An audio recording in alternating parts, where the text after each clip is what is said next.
आपका अपना TV channel RJ रमझाझर, जज्बात के रंग भरोसा के संग।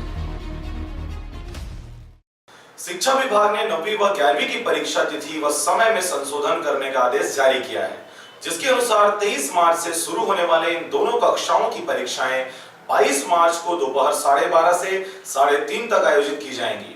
इन दोनों कक्षाओं की परीक्षाएं 22 मार्च से शुरू होकर 12 अप्रैल तक चलेंगी। साथ ही विभाग द्वारा समस्त प्राचार्यों को 10 अप्रैल तक प्रायोगिक परीक्षा एवं प्रायोजना के कार्य को पूर्ण कराने का निर्देश भी जारी किया गया है।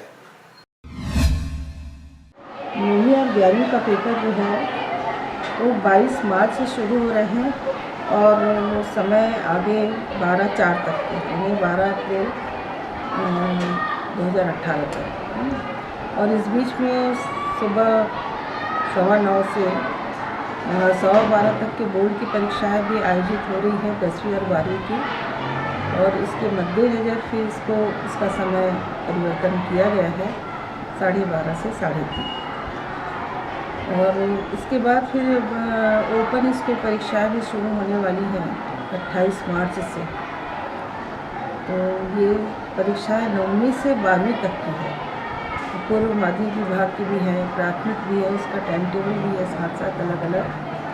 तो इन परीक्षाओं का आयोजन मुंगेली जिला में 9वीं और 11वीं का जैसा भी समय आपको बताया 12:30 से 3:30।